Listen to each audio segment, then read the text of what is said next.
Madame, Monsieur, bonjour, bienvenue dans l'entretien du jour. Aujourd'hui, j'ai le plaisir de recevoir pour vous Yves Gégourel. Bonjour. Bonjour. Alors, vous êtes professeur à l'Université de Bordeaux et également chercheur associé à l'OCP Policy Center.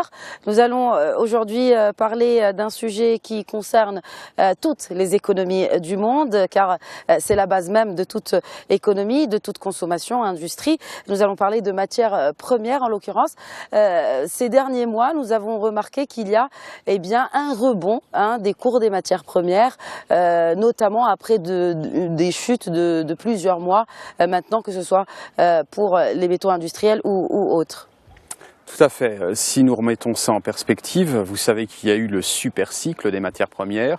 On a vu le prix des matières premières, de quasiment toutes les matières premières, augmenter très fortement de 2003 jusqu'à 2012. Et puis à partir de 2012, un plateau légèrement descendant et puis une baisse des matières premières non renouvelables type minerais et métaux à partir de 2012 et une chute considérable des prix du pétrole à partir du deuxième semestre 2014. Donc ce qu'on observe aujourd'hui, c'est un retournement de tendance. On a véritablement touché un point bas autour de novembre 2015, mars 2016 et aujourd'hui effectivement les prix remontent. Alors en pourcentage, ça fait des bonds considérables si on regarde le prix du zinc, si on regarde plus récemment le prix du cuivre notamment. On reste quand même à des niveaux qui sont des niveaux assez faibles. Assez faible. Vous avez évoqué le pétrole, en tout cas, il y a eu certains rebonds, un rebond symbolique si on compare à la barre des 100 $ sur laquelle beaucoup d'économies se basent pour établir, ou en tout cas de pays se basent pour établir leur budget annuel. Est-ce que, selon vous, on pourrait revoir un baril à 100 $ dans les mois qui viennent, en 2017 peut-être? Est-ce que c'est faisable? Est-ce que c'est réalisable? Alors vous savez, nous les économistes, en matière de prévision, en tout cas sur les prix du pétrole, nous sommes souvent trompés. Néanmoins, je ne crois pas me tromper en vous disant qu'a priori non. Pourquoi? Parce que la problématique aujourd'hui pour l'OPEP notamment, c'est non pas de faire augmenter les prix, mais de les maintenir dans une bande de fluctuation autour de 50, 60 $ le baril. Et pourquoi? Parce qu'à partir du moment où les prix remontent trop, et il faut se rappeler de ça, à partir du moment où les prix remontent trop, eh bien des productions, notamment des États-Unis, vont repartir et ça va créer de l'instabilité. Donc le véritable enjeu aujourd'hui, c'est de stabiliser les cours. Et je ne crois pas qu'on ait un intérêt à réduire suffisamment l'offre pour faire augmenter les prix. Alors justement, cette chute du baril a eu des effets néfastes sur beaucoup d'économies, en l'occurrence certaines économies africaines tirant même la croissance du continent vers le bas, tandis que d'autres économies du même continent ont des performances juste extraordinaires, des économies qui ne dépendent pas du pétrole ou des hydrocarbures. Est-ce que c'est une diversification de leur économie qui doit se mettre en place, vu qu'on continue sur cette lancée d'un baril bas? On évoque ici la question de la malédiction des matières premières. C'est-à-dire qu'a priori, être doté en pétrole, être doté en ressources naturelles, c'est une bonne nouvelle. Sauf que si vous ne managez pas la rente de façon efficiente, si vous ne travaillez pas à la diversification de votre économie, bien évidemment, puisque les prix des matières premières sont relativement volatiles, il y a une volatilité de l'offre, il y a une variabilité de l'offre, il y a une variabilité de la demande, donc il y a une variabilité des prix. Et si vous ne travaillez pas à la diversification de votre économie, vous pouvez vous retrouver dans une situation macroéconomique tout à fait difficile lorsque les prix chutent. Alors, vous venez de parler justement de cette volatilité. Il y a la Chine. Ces 50 dernières années, la Chine a été parmi, en tout cas avec les États-Unis, parmi les plus grands consommateurs de matières premières. L'économie chinoise s'essouffle. Du coup, on remarque qu'il y a un effet et sur la demande et par ricochet sur le prix de ces matières.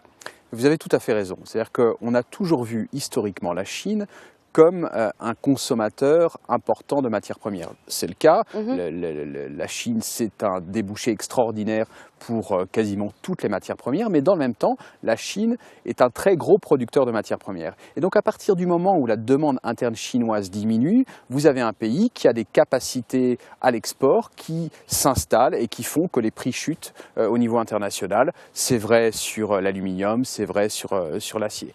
Et donc il y a cette instabilité qui est liée à la situation macroéconomique chinoise. Alors instabilité parce que le modèle économique chinois aujourd'hui évolue vers une économie qui était basée sur de l'industrie et qui switch maintenant de plus en plus vers les services. Alors, il y a d'autres économies qui font le switch contraire, à savoir la transformation de ces matières premières qui sont sous leur sol. Au lieu de les exporter en tant que matières premières brutes, eh bien, on en fabrique un produit fini ou semi-fini qui sera utilisé peut-être dans d'autres industries. Est-ce que c'est le cas en Afrique aujourd'hui? Oui, il y a cette dimension-là, il y a cette volonté politique, il y a cette volonté économique de transformer plus de matières premières localement. Après, la question est une question complexe parce qu'en fonction de la matière que vous considérez, les réalités vont être différentes. Le Maroc, vous le savez bien, transforme maintenant beaucoup de roches de phosphate en engrais et ça, c'est un modèle de réussite. Ce n'est pas forcément vrai pour tous les pays. Je crois qu'il y a un pays clé qui est par exemple la Guinée. Vous savez que la Guinée est abondamment dotée en bauxite et l'idée serait de transformer davantage cette bauxite en alumine et idéalement en aluminium. Mais il faut pour ça avoir beaucoup d'électricité. C'est une des problématiques de la transformation en Afrique, la question des infrastructures énergétiques et la question des infrastructures de transport. Donc dans l'absolu, effectivement, c'est une bonne idée. Après, il faut des prérequis pour ça. Et l'autre point important, c'est qu'il faut faire bien attention à ne pas sauter d'une matière première à une autre. C'est-à-dire que lorsque vous transformez de la bauxite en alumine, il faut bien vérifier que votre marge de transformation est suffisamment confortable et suffisamment stable pour qu'elle puisse nourrir votre économie. Ce qui n'est pas toujours le cas et c'est une question qu'on doit se poser.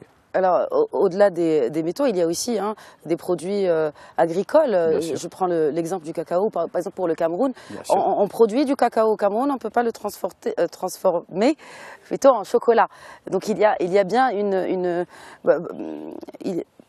je ne généralise pas, mais en tout cas, il manque ce pas à franchir, en tout cas, entre un pays exportateur de matières brutes, de matières premières, en produits transformés. Oui, parce qu'il faut un savoir-faire, mais vous savez, entre la fève de cacao et le chocolat, il y a un certain nombre de sous-produits, il y a le beurre, il y a les tourteaux, ainsi de suite. Et donc, la transformation peut se faire de manière progressive, cette montée en gamme peut se faire de manière progressive. Après, derrière tout ça, il y a la question de pour satisfaire quelle demande? Et je crois que c'est aussi une des problématiques pour l'Afrique. S'agit-il de satisfaire une demande internationale ou doit-on s'appuyer sur la demande africaine? Et je pense qu'une des clés du développement de l'Afrique, c'est bien la demande africaine. Alors, parce que le constat est clair, l'Afrique ne consomme pas ce qu'elle produit et produit ce qu'elle ne consomme pas. Pas suffisamment en tout cas. Pas suffisamment. Est-ce que, là on reste en Afrique, le pétrole ou l'agriculture aujourd'hui? Je ne suis pas sûr qu'il y ait des choix à faire entre le pétrole et l'agriculture. Je pense qu'il faut aller là où sont vos avantages comparatifs.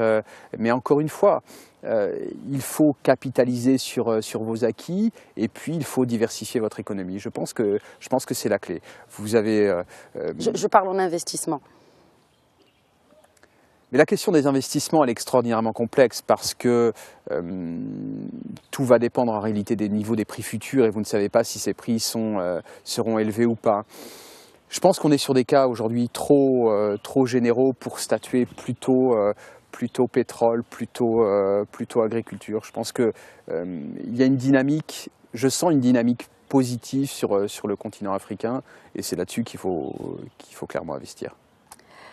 En parlant d'investissement et en parlant d'investisseurs, est-ce que l'or aujourd'hui est toujours une valeur refuge? L'or, la dynamique du prix de l'or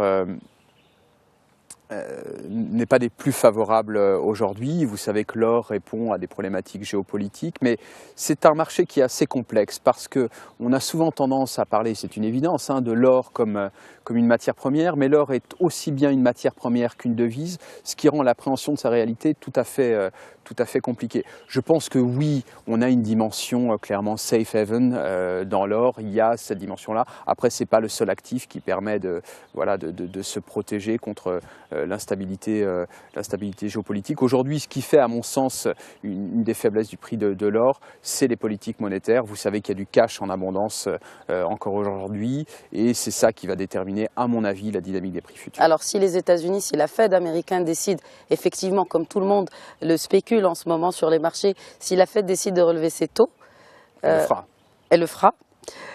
C'est une question de quelques jours, si ce n'est de quelques semaines.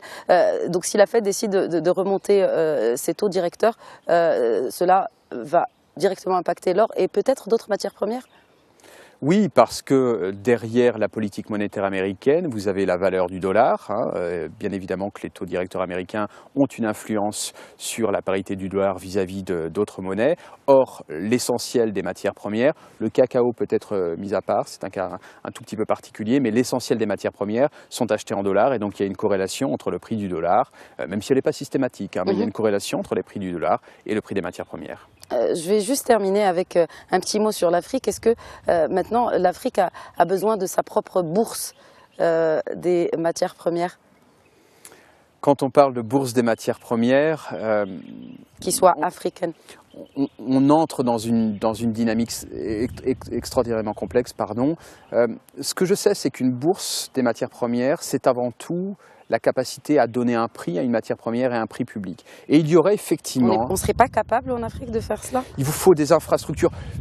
Je ne crois pas que ce soit capable ou pas, c'est qu'il vous faut des infrastructures bancaires, il vous faut des infrastructures financières, il vous faut une culture financière pour ça. Aujourd'hui, historiquement, les marchés sont des marchés américains et sont des marchés, dans une moindre mesure, britanniques. Vous avez une explosion des marchés chinois, vous avez des places comme Singapour qui s'installent. Je pense qu'effectivement, l'Afrique doit absolument se poser la question du développement de bourses de matières premières. Vous avez des bourses de valeurs mobilières, mais il faut se poser la question, dans une logique de politique publique, de bourses de matières premières. Après, me semble-t-il, le chemin est encore long, mais il faut des stratégies de long terme, bien évidemment. Yves Jégoura, je vous remercie pour cet entretien. Merci à tous de nous avoir suivis. Excellente suite des programmes sur Média TV. Merci.